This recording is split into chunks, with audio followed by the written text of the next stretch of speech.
नमस्कार, खबर में आपका स्वागत है। मैं हूं राघवेंद्र सिंह। आज हम बात कर रहे हैं एक ऐसे विषय पर जो सबको पता तो रहता है, लेकिन जब तक कार्रवाई ना हो तब तक किसी को पता नहीं चलता, उजागर नहीं होता है। बात कर रहे हैं भ्रष्टाचार की और उसकी काली कमाई की। दरअसल मध्य प्रदेश की राजधानी भोपाल में पिछले, अगर हम पूरा हफ्ता ही जोड़ लें, तो करप्शन, एक्शन और रिएक्शन, ऐसा लग रहा है कि जैसे कोई फिल्म की शूटिंग चल रही है और उसके कुछ दिनों बाद पैकअप होने वाला है। पैकअप होगा करप्शन करने वालों का। वजह ये कि एक परिवहन का कर्मचारी, कांस्टेबल, परिवहन मध्य प्रदेश में एक बड़ा महकमा है।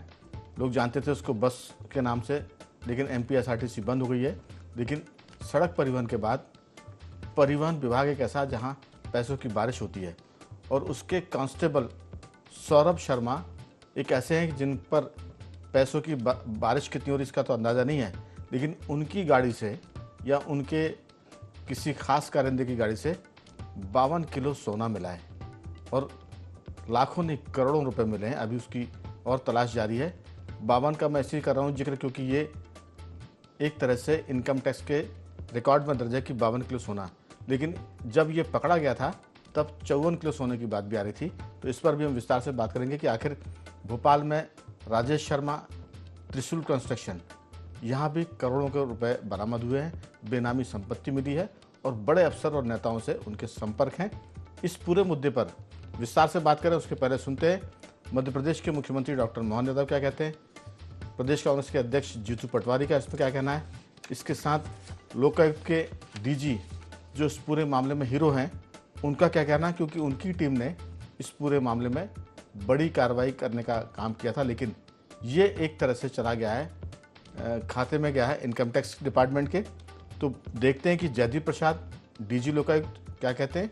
तो क्रम से सुनते हैं पहले इनकी बातचीत और फिर करेंगे चर्चा की शुरुआत। भ्रष्टाचार के खिलाफ प्रभावी कार्रवाई करते हुए हमारा जो लोकायुक्त संगठन का स्पेशल पुलिस एस्टैब्लिशमेंट है, भोपाल यूनिट ने बहुत अच्छी कार्रवाई की, जिसके कारण दिनांक 19 दिसंबर को सुबह 7 बजे से रेड शुरू हुई। 2 लोकेशंस में कार्रवाई करते हुए अगले दिन 20 तारीख तक सुबह तक रेड की कार्रवाई चलती रही। कार्रवाई के दौरान बहुत सारे डॉक्यूमेंट्स मिले, कैश मिला और जेवरात मिले, सोने चांदी के जेवरात मिले। उन सबको जब्त किया गया। जब्ती करने के बाद अभी आगे की विवेचना इसमें की जाएगी। इसमें जो मुख्य आरोपी है उसका नाम सौरभ शर्मा है, जो कि भूतपूर्व परिवहन विभाग का आरक्षक है। वो नहीं मिला है, बट उसके घर के लोग मिले, उनके सदस्यों से बातचीत हुई और उसका एक एसोसिएट है चेतन सिंह गौर, और उसके ठिकाने पे भी रेड की कार्रवाई हुई। वहाँ से भी काफ़ी मसरूका जब्त हुआ। कुल मिला के 7 करोड़ 98 लाख का कैश और मसरूका जो जब्त हुआ वो कार्रवाई हुई है। ये सबसे छोटी पोस्ट के हालात ये है, तो फिर पूरे मध्य प्रदेश के पूरे आरटीओ विभाग के सबसे बड़े जो पीएस और मंत्री रहे उनके हालात क्या होंगे। ये गंभीर विषय ये है कि करप्शन का एक तरह से समुद्र बन गया मध्य प्रदेश। समुद्र, सारी नदियां इसमें मिलती है। हम इस पूरे मामले को लेके परिवहन विभाग के 15 साल 20 साल की पूरी जांच होनी चाहिए सीबीआई से, या कोई रिटायर्ड जज हाई कोर्ट का या सुप्रीम कोर्ट का, उससे इसकी याचिका लगाएंगे मध्य प्रदेश हाई कोर्ट में। कोई भी इस प्रकार की कार्रवाई, कोई भी कार्रवाई, चाहे लोकायुक्त हो, चाहे ईडी हो, ईओडब्ल्यू हो, जो भी संस्थाएं हैं, ये संवैधानिक संस्थाएं हैं, अपना काम करती हैं और कानून के दायरे में जो आवश्यक कदम होंगे वो संस्थाएं उठाएंगी। हमारी सरकार ने कई सारे सरकार के गठन होने के साथ कठोर निर्णय लिए, जिसमें एक बड़ा निर्णय लिया, सभी टोल बैरियर पर जो वसूली चलती थी या टोल पे शिकायतें थी, हमने सबको अपनी सरकार ने बंद किए। और हमारा प्रयास रहेगा कि हम किसी भी हालत में किसी तरह के भी करप्शन को बर्दाश्त नहीं करेंगे। इसमें जिस स्तर पे भी कार्रवाई करना, लगातार हमारी सरकार ये कार्रवाई करती रहेगी। तो इसमें तो कोई शक नहीं कि डॉक्टर मोहन यादव के खाते में ये उपलब्धि जाएगी, क्योंकि उनके मुख्यमंत्रित्व काल में ये कार्रवाई हुई। अब ये कार्रवाई क्यों हुई, ये एक अलग विषय है और इसकी भी एक अलग कहानी है। दरअसल जैसे जैसे दिन बढ़ रहे हैं, घंटे बढ़ रहे हैं, प्याज की परत की तरह कई चीज़ें सामने निकल कर आएंगी। तो इस पूरे मुद्दे पर किसको यश मिलेगा, कौन अपयश का शिकार होगा, इसमें लोकायुक्त आज हीरो हैं, कल कोई और दूसरी टीम हीरो बन जाएगी। इनकम टैक्स की शुरुआत हुई थी और ये बात लोकायुक्त तक पहुंची है। ये भी एक जांच का विषय होगा कि आखिर ये 52 किलो सोना और बाकी जो करोड़ों रुपए वो जा कहाँ रहे थे। और इसके साथ साथ सौरभ शर्मा का जो नाम आ रहा है, उसकी एक डायरी भी जब्त हुई, जिसके बारे में अभी लोकायुक्त को बताना बाकी है कि उसमें कितनों के नाम हैं, कितने आरटीओ के नाम है, कितनों से साल भर में लेन देन हुआ है। तो बहुत कुछ है। राजेश शर्मा एक अलग एंगल है, जो त्रिशूल कंस्ट्रक्शन कंपनी के मालिक हैं। उनके साथ साथ उनके जो तार हैं वो मध्य प्रदेश के बड़े अफसरों और नेताओं से जुड़े हुए हैं। तो इस पूरी चर्चा में कह सकते हैं कि बात निकली है तो दूर तलक जाएगी। और फिर जिनके नाम आएंगे वो भी पूछेंगे कि आखिर तुम इतने परेशान क्यों हो। तो ये गज़ल मुझे लगता है कि अभी शुरू हुई है और ये पूरी नज़्म लोग पढ़ेंगे अगर जांच सही ढंग से हो गई। तो चर्चा में जुड़े हैं हमारे साथ हमारे वरिष्ठ पत्रकार साथी रंजन श्रीवास्तव जी स्काइप पर हैं, टेलीफोन लाइन पर हैं धर्मेंद्र पैगवार जी। उनको हमने इसलिए भी जोड़ा क्योंकि वो इस पूरे मामले में खबर नबीस की तरह उन्होंने काम किया है और राजेश शर्मा से लेकर सौरभ शर्मा तक की उन्होंने कहानी अपने अखबार में छापी थी। और ये भी कह सकते हैं कि हनी ट्रैप जो एक बहुचर्चित कांड हुआ था, अगर उसकी भी जांच ठीक से होती तो मुझे लगता है कि कई लोग बेनकाब होते। लेकिन उम्मीद करते हैं कि अब प्रधानमंत्री नरेंद्र मोदी का ये तीसरा कार्यकाल चल रहा है और उन्होंने कहा था कि हम न खाएंगे न खाने देंगे। तो ये तीसरा कार्यकाल ऐसा संकेत दे रहा है कि इस बार कार्रवाई बहुत तगड़ी होगी, क्योंकि इसमें ईडी की एंट्री भी हो चुकी है। ईडी ने भी इसमें जांच अपने हाथ में ली है। तो देखते हैं क्या क्या निकलता है। लेकिन हमारे साथ फ़ोन पर जुड़े हैं धर्मेंद्र पैगवार जी। चर्चा की शुरुआत करेंगे धर्मेंद्र से और स्टूडियो में मौजूद हमारे वरिष्ठ पत्रकार साथी योगीराज योगेश जी। आप सबका स्वागत है। चर्चा की शुरुआत धर्मेंद्र जी आपसे। मेरी आवाज़ सुन पा रहे हैं? जी बिल्कुल आ रही है जी बताइए। देखिए, जो परिवहन घोटाला है या सौरभ शर्मा का जो नाम आ रहा है, सौरभ शर्मा सिर्फ 7 साल का खिलाड़ी है। उसने परिवहन विभाग में सिर्फ 7 साल काम किया है और 7 साल में काम करने के बाद उसने बीआरएस लिया और उसे बीआरएस लिए भी 2 साल हो चुके हैं। इन 7 सालों में उसने जो अपूर्व संपत्ति कमाई, हेलो, हाँ जी, आपकी आवाज आ रही है, आप बोलिए।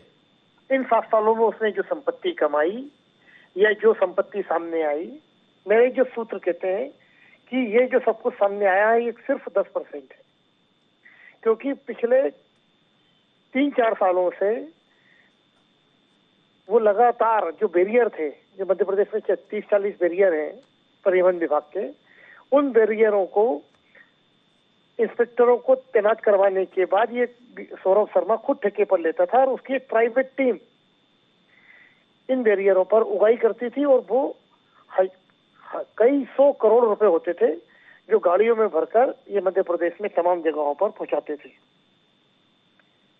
ठीक यही बात कि इसकी नियुक्ति कैसे हुई, ये एक बहुत बड़ा जांच का विषय है। इसके पिताजी स्वास्थ्य विभाग के कर्मचारी थे और इसकी नियुक्ति हुई परिवहन विभाग में, वो भी परिवहन आरक्षक के रूप में, जो कि एक फील्ड की तैनाती है। आमतौर पर फील्ड में तैनाती अनुकंपा नियुक्ति में नहीं दी जाती है। परिवहन विभाग के जो अधिकारी या कर्मचारी फील्ड में तैनात थे उनके ही बच्चों को फील्ड में तैनाती नहीं दी गई। तो इसकी नियुक्ति से लेकर इसके बीआरएस तक इन 7 सालों में इस विभाग में इतना घालम घोल हुआ।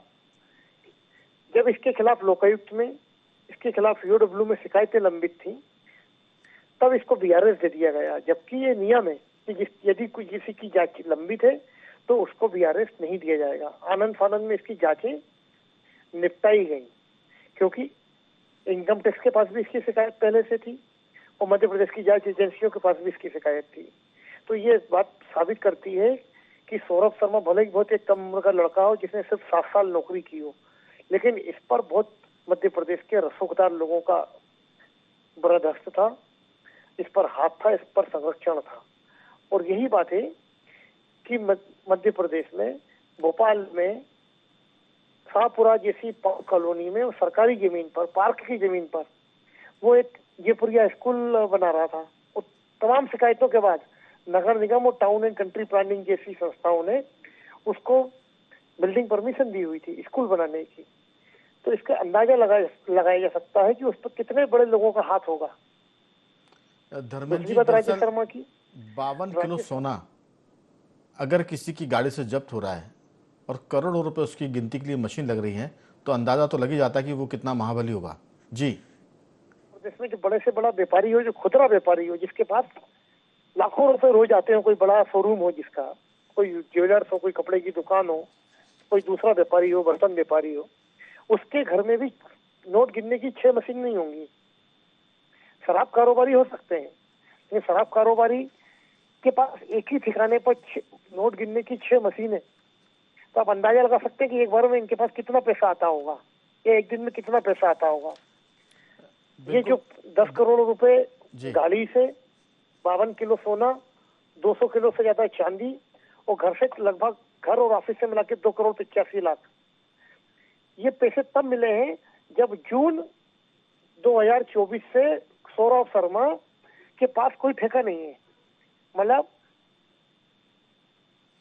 6 महीने बाद उसके पास नगद की इतनी राशि है। तो आप अंदाजा लगाइए, ये जून में 30 जून तक उसके पास मध्य प्रदेश के कई ट्रांसपोर्ट बैरियरों का ठेका था, जो अपनी प्राइवेट टीम से संचालित कर रहा था। और परिवहन विभाग के अफसर, बिल्कुल परिवहन विभाग के बड़े बड़े अफसर उसके पास नौकरी कर रहे थे। बिल्कुल। तो आप धर्मेंद्र अंदाजा जी, लगाइए कि जून जी आप हमारे साथ बने रहिए, क्योंकि चर्चा में आपसे काफ़ी कुछ जानकारी हमको पूछनी भी, और हम चाहते हैं कि लोगों तक ये पहुँचे भी।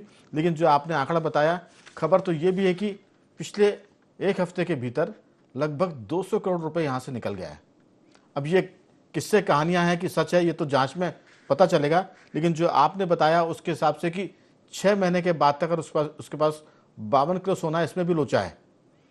शुरू में खबर आई थी कि 54 किलो सोना पकड़ा गया है। अब ये 2 किलो का जो आंकड़ा है, क्योंकि ये चावल गेहूं नहीं है 2 किलो, ये सोना है 2 किलो। अगर टाइम्स ऑफ इंडिया या दिल्ली के अखबार लिखते हैं कि 54 किलो, लोकल लिखते हैं 52 किलो, और बीच में कुछ घंटे के लिए यहाँ के अखबारों की साइट पर भी 54 किलो सोने का आंकड़ा चल रहा था। तो ये भी जांच का विषय होगा। हम किसी अधिकारी पर, जांच टीम पर कोई संदेह नहीं कर रहे हैं, लेकिन सवाल है कि 54 किलो का आंकड़ा नेशनल अखबारों में छप रहा है, 52 किलो का लोकल में छप रहा है, तो ये 2 किलो का लोचा क्या है। और जहाँ तक पैसे की बात है, तो वो गाड़ी, जिस इनोवा गाड़ी में ये पैसा और रकम जा रही थी, कहाँ से निकली, कहाँ तक जा रही है, अगर उस पूरे रास्ते की जो कैमरे लगे होंगे, अगर पुलिस जांच करेगी तो ये भी पता चलेगा कि ड्राइवर कौन था, गाड़ी कहाँ से चली। और उसके साथ साथ जो खबर हमारे पास है धर्मेंद्र जी, वो ये कि इस गाड़ी के जिस फार्म हाउस में ये गाड़ी थी, उसके पास, उसकी निगरानी के लिए 2 कांस्टेबल भी तैनात किए गए थे। अब ये गाड़ी, ये पैसा लेके कहाँ जा रही थी, और जब उन्होंने मना किया इनकम टैक्स की टीम को कि आप इसको मत छेड़छाड़ करिए, तो इनकम टैक्स की टीम ने कहा कि ये हमारे उस जांच का हिस्सा, जो हम राजेश शर्मा त्रिशूल कंस्ट्रक्शन वाले की जांच कर रहे हैं। खबर है कि ये उन्हीं की गाड़ी है। रंजन जी, इसमें 2 तरह की कहानियां हैं। सौरभ शर्मा एक अलग किरदार है, ये गाड़ी सौरभ शर्मा की है, और इनकम टैक्स की जो खबर थी वो थी कि राजेश शर्मा ने अपने घर से या अपने जो लोग हैं उनके जरिए माल को बाहर निकालने की कोशिश की है। तो उस चक्कर में इनकम टैक्स की टीम आई, जबकि ये मामला था लोकायुक्त का। इनकम टैक्स की टीम ने उस गाड़ी के कांच तोड़े, और जब गाड़ी के कांच तोड़कर रकम की गिनती और सोने की जब गिनती शुरू हो रही थी, तो दोनों कांस्टेबल, अब खबर में कितनी सच्चाई है मैं बार बार कह रहा हूँ, ये जांच के बाद पता चलेगा, लेकिन दोनों कांस्टेबल वहाँ से गायब होगा, क्योंकि अगर पंचनामा बनता तो उनके भी हस्ताक्षर होते। तो ये जो कहानियाँ हैं बड़ी गंभीर हैं, और मैंने शुरू में कहा था कि बात दूर तक जाएगी। अधिकारी तो ठीक है, इसमें राजनेता भी पकड़े जाएंगे अगर ईमानदारी से कुछ कार्रवाई होती है। और मध्य प्रदेश में तो क्या, देश में ये बड़ा मसला है, 52 किलो सोना और 10 करोड़ रुपए नगद। ये तो जैसा धर्मेंद्र जी बता रहे थे कि 10% है ये। मैं कहता हूँ ये भी उन्होंने ज़्यादा बताया, क्योंकि हम जैसे लोग इतनी में पागल हैं कि 52 किलो सोना कैसे। राजे रजवाड़ों के अभी 52 किलो सोने की ईंटें नहीं मिल सकती। तो ये मामला बहुत गंभीर है, आपकी राय? पवन जी, मैं इंडिविजुअल केस पे नहीं जाता। जी शायद 10, 15, 20 साल पहले ये चीज अगर होता, रिकवरी होती, तो मैं सरप्राइज होता। नहीं कहते आंखें फटी रह गई, जी अब आंखें नहीं फटती हैं। जो सिस्टम करीब से देख रहे हैं पिछले 20, 25 साल, 30 साल से, जी ये बहुत सिस्टम का पार्ट है। ट्रांसपोर्ट में क्या होता है, कोई बच्चा आंख बंद करके बता देगा कैसे पैसों का लेन, करोड़ों का डेली हो रहा है। पैसा कहाँ जाता है आपको पता है, हमको पता है, सरकार को नहीं पता है, सिस्टम को नहीं पता है। क्योंकि जो लोग उगाही कर रहे हैं वो सिस्टम के पार्ट हैं। ये असंभव है कि सिस्टम में जो लोग बैठे हैं उनके बिना जानकारी के इलीगल नाका चले। जी ये राजेश शर्मा या सौरभ शर्मा जैसे लोग जो उसके ठेका लेके बैठे रहे, या उनके कार से, ये बहुत ही बेसिक चीज है। ये हो रहा है, सालों से हो रहा है, केवल पकड़ा गया है। पहले भी पकड़े गए हैं, आपको याद होगा राघवेंद्र जी, रात को छापा पड़ा, एक तत्कालीन मुख्यमंत्री करीबी का छापा पड़ा, बिस्तर में नोट मिले, इनकम टैक्स ने उसके बारे में लिखा, इतने लाख, क्या हुआ? कुछ नहीं हुआ, पता नहीं चला, गायब हो गया मामला। ऐसे बहुत से हैं जो छापे पड़ते हैं, लाखों रुपए मिलते हैं, नोट गिनने की मशीनें मिलती हैं, लेकिन चूंकि सिस्टम के पार्ट है, वो सिस्टम से अलग नहीं है। तो आपने जैसे कहा नेता, या तो नेता कभी नहीं पकड़े जाएंगे। अब लिख के ले लीजिए, मैं एफिडेविट पे लिख के देने का तैयार हूँ, नहीं पकड़े जाएंगे। क्योंकि ये लोग सिस्टम के पार्ट हैं, वही लोग सिस्टम चला रहे हैं। पैसा कहाँ जाता है, बिना कई लेयर के नहीं जाएगा, तो ऊपर तक पैसा जाता है। सब हितग्राही हैं, तो जब सारे हितग्राही हैं, मतलब सारे मतलब बहुतायत इसमें हितग्राही हैं, जी तो पकड़ेगा कौन? पकड़ने वाले वही लोग तो हैं।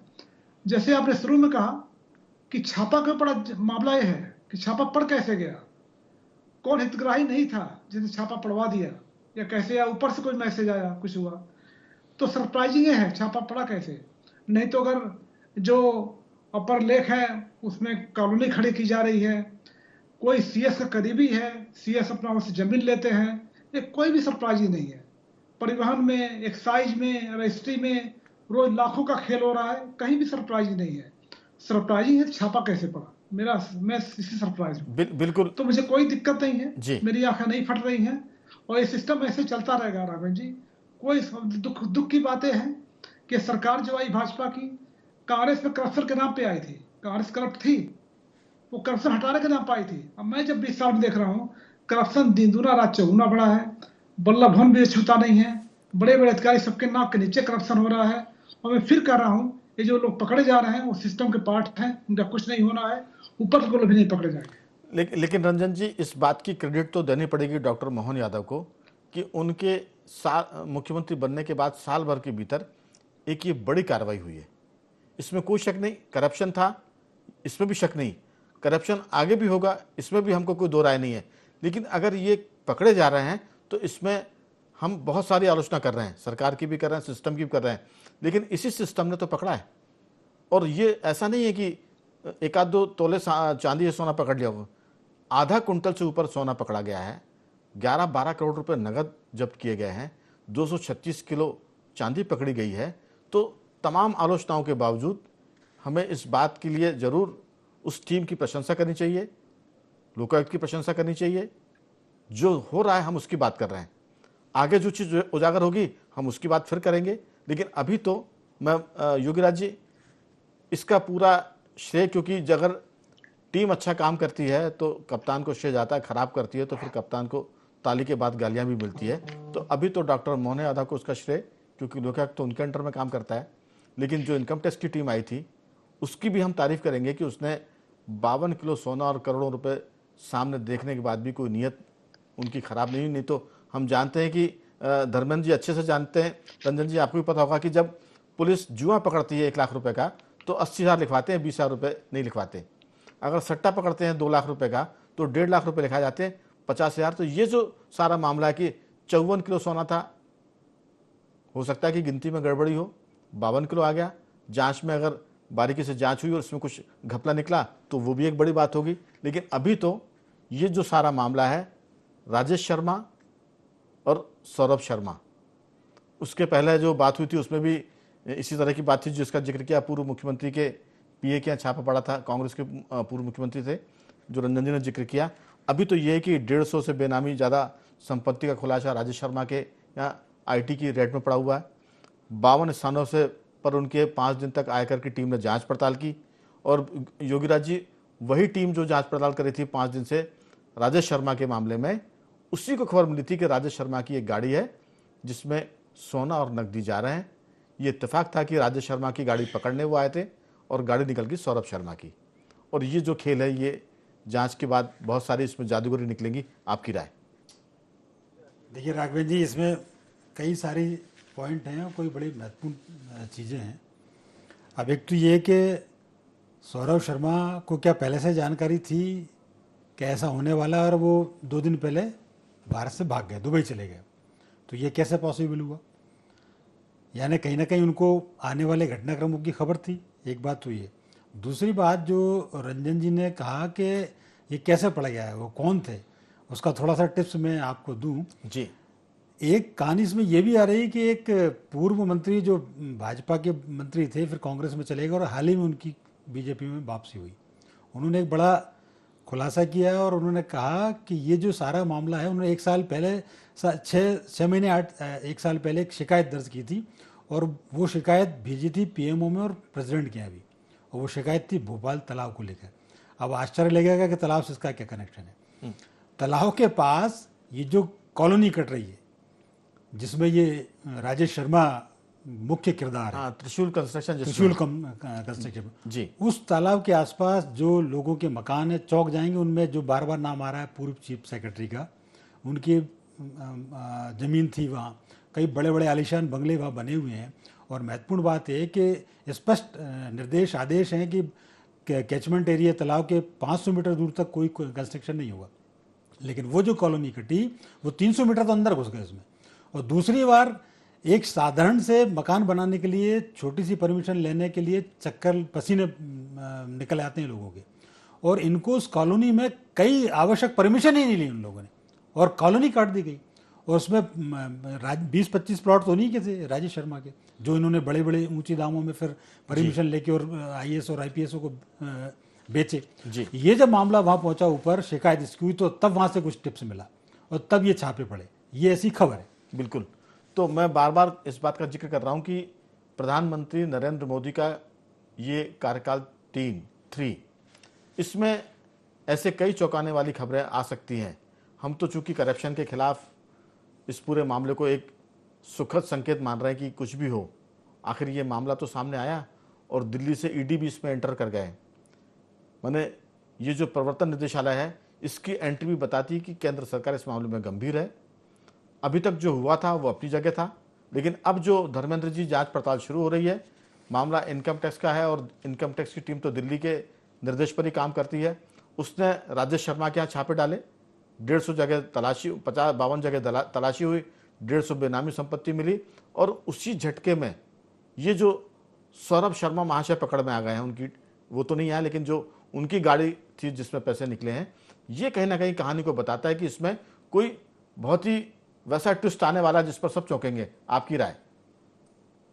मैं धर्मेंद्र, मुझे बोलना है? हाँ जी धर्मेंद्र जी, आपसे ही। इस मामले में मैं कुछ बातें स्पष्ट करना चाहता हूँ IND 24 के दर्शकों को, कि जो 54 किलो और 52 किलो की कहानी है वो सोशल मीडिया की कहानी है। सोशल मीडिया पर खबरें ब्रेक करने की जो जल्दबाजी है, उसके कारण थोड़ा सा गफलत हुई है। ना मैं बता दूं धर्मेंद्र जी, दिल्ली में टाइम्स ऑफ इंडिया ने इसको 54 किलो छापा है। भास्कर की वेबसाइट में चूंकि नाम ले रहा हूं, वहां कुछ घंटे पहले खबर थी 54 किलो सोने की, बाद में वो संशोधित हुई 52 किलो सोना हुआ। तो सोशल मीडिया अपनी जगह है, इसमें कहीं ना कहीं कुछ लोचा हो सकता है, कंफर्म नहीं है, ये भी मैं कह रहा हूँ। उनकी ईमानदारी पर हमें कोई शक नहीं, जो वहां काम कर रहे हैं, टीम काम कर रही है। क्योंकि इनकम टैक्स कोई भी कार्रवाई करती है, उसकी एक वीडियोग्राफी की जाती है। वो कार जब खुली, उसके कांच तोड़े गए, उसकी पूरी वीडियोग्राफी। और अब भारतीय न्याय संहिता जब से आई है, लागू हुई है, तब से तो पुलिस को भी किसी भी प्रकार की सर्च में वीडियोग्राफी करना अनिवार्य कर दिया गया है। तो चलिए उस पर हमारा तो बहुत फोकस नहीं है। और बताना चाहता हूँ जी कि इसकी इनकम टैक्स की कार्रवाई कोई राजेश शर्मा इसके कारण नहीं हुई थी। ये गाड़ी पकड़ने की। जो व्यक्ति इसके पीछे लगा हुआ था, सौरभ शर्मा के भ्रष्टाचार को उजागर करना चाहता था और जो लगातार शिकायतें कर रहा था, उस व्यक्ति ने को ये सूचना मिली कि सौरभ शर्मा की एक गाड़ी है जो कि उसके किसी ठिकाने पर खड़ी थी, वो वहां से किसी गोपनीय स्थल पर रवाना हुई है। तो उसने भोपाल पुलिस को, लोकायुक्त संगठन को और इनकम टैक्स को, तीनों को लगातार रोक रहा हूँ, वो गाड़ी जाने कहाँ वाली थी वो खास बात है कि ये नोटों से भरी गाड़ी, सोने से लदी गाड़ी जा कहाँ रही थी, ये सबसे खास बात है इसकी पूरी जांच में। वो गाड़ी जैसा कि छापा पड़ा, उसके बाद ये मैंने पहले भी ये बात कही है कि सौरभ शर्मा भोपाल में नहीं था, भोपाल से बाहर था, तो उसके जो एसोसिएट थे उनको ऐसा लगा कि वो भी कहीं ना कहीं पकड़े जाएंगे, या उनके घर, किसी के घर पे खड़ी हुई थी या किसी के फार्म हाउस पे खड़ी हुई थी, तो उन्होंने उस गाड़ी को बाहर निकलने की कोशिश की और उसको किसी ऐसे स्थान पर ले गए मिंडोरी में जी। लेकिन जो मुखबिर था, ये जो कानून की मदद करना चाह रहा था या सौरभ शर्मा का दुश्मन था, वो लगातार, उसके पास इतनी पिन पॉइंटेड इंफॉर्मेशन थी, इसी कारण ये छापा पड़ा। और जब ये हुआ तो उसने भोपाल पुलिस को भी सूचना दी थी। तो जो कहा जा रहा है कि वहां पर कांस्टेबल थे, वो भोपाल पुलिस ने उस गाड़ी की सुरक्षा के लिए लगाए थे, और जब इनकम टैक्स गई तब भी वहां पर कांस्टेबल थे रातीभर थाने के, जो कि भोपाल पुलिस के अधिकारियों द्वारा तैनात किए गए सूचना पर। और उसके बाद इनकम टैक्स ने उसको, गाड़ी को ओपन किया, कांस्टेबल वहां से बरामदगी हुई, उसकी पूरी वीडियोग्राफी हुई। तो मुझे लगता है कि यदि हम इस 54 किलो और 52 किलो के चक्कर में उलझेंगे, तो जो मूल जांच है एक भ्रष्टाचार की, सौरभ शर्मा की या राजेश शर्मा की, तो उससे हम उलझे नहीं है। एक अलग मीडिया ट्रायल होगा। धर्मेंद्र जी, हम उलझे नहीं, हम तो बता रहे हैं कि जो घटनाक्रम चला, चूंकि 2 किलो चावल नहीं है, आटा नहीं है, अगर 2 किलो सोना के मामले में कुछ गड़बड़ होती है तो वो भी बात चर्चा में आनी चाहिए। समय की कमी है, मैं एक लाइन में जरूर आपकी टिप्पणी चाहूंगा, समय तो निकल चुका। रंजन जी कुछ कहेंगे आप? सच में 2 वाक्यों में। यही कहूंगा कि जो सौरभ शर्मा है, राजेश शर्मा है, ठीक, ये 2 किरदार हैं राघवेंद्र जी। ऐसे बहुत से किरदार अभी घूम रहे हैं। जिस मंशा से बैरियर बंद हुआ था, मंशा सफल तो हुआ नहीं। बिल्कुल। तो मैं स्वागत करूंगा अगर सीएम वाकई गंभीर है, शासन वाकई गंभीर है, बिल्कुल, तो वाकई इस पे पूर्ण विराम लगना चाहिए करप्शन पे। सबको सामने आना चाहिए। आपकी राय बहुत 2 वाक्यों में। देखिए राघवेंद्र जी, किरदार 2 हो चाहे 200 हो, ये बिल्कुल सामने आना चाहिए। नहीं तो कांग्रेस कमलनाथ के समय हुआ था हनी ट्रैप का मामला, आज तक समझ में नहीं आया कि उसमें कौन आरोपी था। बड़े बड़े मंत्रियों के नाम उसमें थे, एक भी सामने नहीं आया। बिल्कुल। तो ऐसा हश इसका ना हो जाए वाले केस का। वो हनी ट्रैप तो बीजेपी सरकार के समय था, लेकिन उसे अंजाम तक कमलनाथ जी भी नहीं पहुंचा पाए। लेकिन उम्मीद की जानी चाहिए कि डॉक्टर मोहन यादव के नेतृत्व में ये घटनाक्रम हुआ है, जांच हो रही है, पुलिस ने कार्रवाई की है, तो बेहतर ही होगा। जो हम लोग आशंका व्यक्त कर रहे हैं वो निर्मूल साबित हो। तीनों मेहमानों का मैं धन्यवाद करूंगा। रंजन जी आपका साधुवाद, धर्मेंद्र जी आपका धन्यवाद, योगराज जी आपका बहुत बहुत धन्यवाद कि आपने चर्चा में हिस्सा लिया। बखबर में सिर्फ इतना ही। बने रहिए हमारे साथ और देखते रहिए IND24।